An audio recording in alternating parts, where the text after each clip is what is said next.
कैसे हो आप दोस्तों? होप आप सब लोग बहुत अच्छे हो। So today we are back with another poem जिसका नाम है कीपिंग क्वाइट। ये सेकंड पोएम है फ्लेमिंगो में और बहुत इंटरेस्टिंग पोएम है दोस्तों। बहुत ही डीप मीनिंग है इस पोएम का और essentially on the face of it बहुत इजी पोएम लगेगी, लेकिन जो इसका मीनिंग है वो काफ़ी डीप और इंटेंस है। सो पहले हम थोड़ा सा इसके मीनिंग और क्या ये पोएम कहना चाहती है इसके बारे में देखते हैं और फिर हम इसकी टेक्स्ट पे और इसके बाकी स्टैंजास पे फोकस करेंगे। सो दोस्तों, कीपिंग क्वाइट ये पोएम उस टाइम की है जब जब यूरोप में काफ़ी अनरेस्ट था। There were quite a lot of wars that were going on during that time. और उस समय पोएट जिसका नाम पैब्लो नेरूडा है, so he was he was very disturbed by the happenings that were happening in the society at during that time, especially the European society. और उस समय he kind of came up with this poem, or he came up with several works which actually told people to kind of experience silence. So his meaning was very deep. He wanted that silence is actually a new beginning that happens. For example, like in winter the earth gets, उन्होंने एक example दिया कि जैसे winter में सब कुछ silent हो जाता है, a lot of things get silent, a lot of things kind of gets quiet, but that's the beginning of the spring that is coming up. So essentially since everyone was kind of fighting and there was a whole lot of disturbance in the society, he suggested silence. He wanted everyone to experience silence for some time and then come up with something new, and something new that would not be that much destructive to the world. तो essentially उनकी theory ये थी, and that's what he wanted to emphasize through the poem. So let's see what the poem is all about.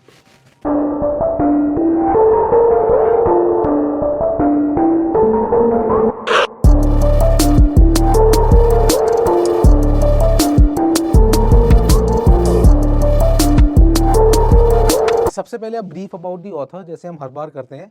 Pablo Neruda, basically he was from Chile, and he received a Nobel Prize in 1971 for a poetry that with the action of elemental force brings alive a continent, destiny and dreams. This was one of his works and he received a Nobel Prize for that in 1971. Neruda lived through the horrors of Spanish Civil War and witnessed the division of the world during the Cold War. So essentially during the time when he was writing a lot, he was experiencing, especially during the poem, he was witnessing Spanish Civil War and the Cold War, which was at its peak during that time.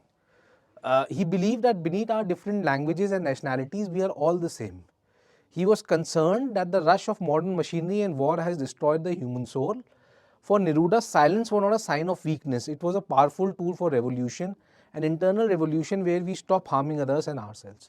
So essentially, he believed that due to a lot of industrialization that was happening at that point of time in Europe, these wars were the result of that, wherein we were kind of vying for things, and in need or in search for things, markets and weapons. There were wars that were affecting different parts of the world during that time. And one of the key themes of his poem was that he believed that the whole world is one place. He didn't believe in divisions, he didn't believe in race, casteism and everything, and he believed that the whole world is one.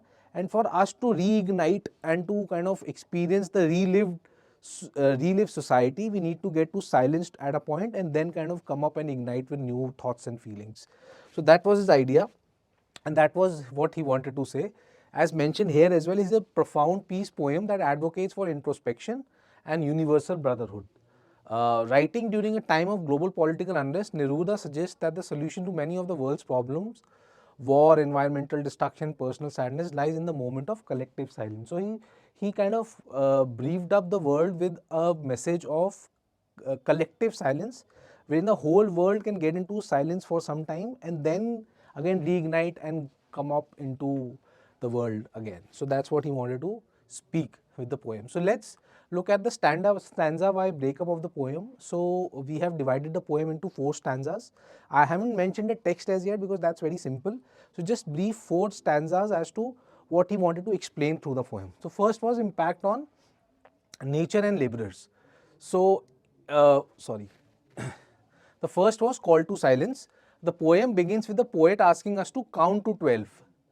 He wants us to stop speaking in any language, stop moving our arms. So there are a lot of poetic devices that he has used in the poems, and we would see that together, in the coming slides. But like for example, he says that asking us to count to 12, symbolizing the 12 hours or 12 months in the year. So by this phrase, he wanted us to kind of come up a whole clock, right? Or let's say what we are doing at this point of time, experience that and kind of come up to a pause after that. That's what he's trying to say. He wants us to stop speaking in enemy language, stop moving our arms. So arms का मतलब क्या था? Arms was just not his hands and his hands or arms that a person has. He also wanted to refer as the warfare or the weapons that people are using. So he was using arms in two meanings in the phrase that he uses here, and he wants that, like the clock kind of comes after kind of turning for 12 hours, it comes to us still at 12. In the same way, the world can also come to a standstill after walking so much or facing destruction that they are facing in this part at this point of time. And then he explains that and says that that would be an exotic moment. He describes the sudden stillness as an exotic moment. Without a rush of engines and machines, humanity would experience a sudden strangeness, a rare feeling of being united as one. So this is, this is the imagination of the poet. He says that if the society kind of comes up, or when asking us to count to 12 or the clock reaching 12 or 12 months, and if it comes to silence, that would be an exotic moment uh, wherein without the rush of engines and machines, because everything he wants to come to silence. So let's say if the whole world comes to silence, there would be no machines, there would be no armaments, there would be no engines running. So the whole rush would kind of stop, and the silence can be reached after that.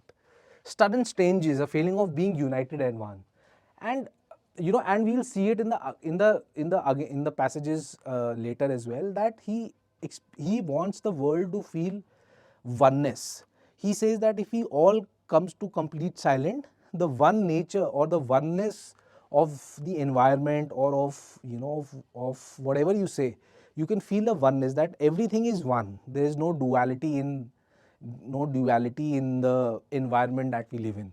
So for us to come to silence first, he wants us to come to silence first, and after that experience the oneness of the whole environment. That's what he is signifying. Impact on nature and laborers. In this silence, the fisherman would stop harming whales, and the man gathering salt would stop to look at his hurt hands. This suggests that a pause allows us to realize the harm we are doing to the environment and to our own bodies in the pursuit of work. So he says that because of the silence that is experienced, uh, the fishermen would stop harming the whales, and then he says the man gathering salt would stop harming their hands. So the harm that we are giving to the environment in the rush, or in the rush of daily activities, would just stop, and there'll be an utter stillness that one can experience in the whole environment. That's what he says. The end of war. Neruda envisions those who prepare green wars and wars with gas or fire. He suggests that in silence they would put on clean clothes and walk with their brothers in the shade doing nothing. So first he wants us to experience a moment of doing nothing, wherein he says that people who are kind of doing green war is like cutting trees and cutting forests, and also people who are fighting with armaments and weaponaries. He want everyone to come to silence, and when he says that when they would come to silence, they would wear clean clothes. Clean clothes meaning having a fresh perspective, have a fresh perspective about things, have a fresh perspective about the world, and post experiencing that fresh perspective, then you would see a lot of people who won't harm after experiencing that silence. That's what he wants to say. So essentially, and one of the more important things he kind of says in the last paragraph, that he doesn't want inactivity. By silence, he doesn't want inactivity. He wants silence for people to experience, and post experiencing that silence, come to activity with a fresh perspective. That's what he means, and that's what he is trying to suggest. Okay, let's look at the poetic devices that are used in the poem. First are the metaphors. Like for example, put on clean clothes. Put on clean clothes, again I suggested again, washing away the blood and hatred of war to adopt a new perspective of brotherhood. That's what he wants. That's what he says. Put on a clean clothes means put on a new perspective and stop engaging in wars and blood and warfare activities at that point of time. In the shade represents a state of protection, peace and coolness away from the heat of conflict and busy labors. So he says in the shades, shades of protection, peace and coolness that one can experience. Symbolism. Symbolism what? Like for example, something that is symbolizing something like 12. So 12 here symbolizing, just not symbolizes 12 hours of the day and 12 months of the year. It suggests a universal cycle and a call for complete withdrawal of movement. So a cycle, once you get off to the cycle of, inactivity for so much time, come out of that activity of movement and come into an activity of silence. That's what he indicates here. Earth, this is a very important aspect that he teaches us. It symbolizes a teacher. It represents the idea that there is life and growth even in apparent stillness. So for earth, he symbolizes a teacher, wherein that stillness that we would experience on earth or on environment would give us a fresh perspective. So how will the people get a fresh perspective? By experiencing the silence, by stopping the movement that they are in currently, and kind of experience that silence and experience a different perspective after that. Fishermen and whales, he means the oppressed and the oppressor and the oppressed, wherein the fisherman is just not one who is kind of extracting fishes from the water, but he's indicating, or he's kind of suggesting an activity done by an oppressor, wherein he's kind of oppressing the whales and the fishes, and he being an oppressor by fishing a lot of animals from water. So pun, what is a pun? Pun is that you have you play with different meanings. There are two meanings that he wants to suggest with a single word, right? Saying like not move our arms so much. So by there, arms has a double meaning here. It refers to the physical limbs as well as to weapons. So he's talking about both the things, stopping the movement of arms and stopping warfare, right?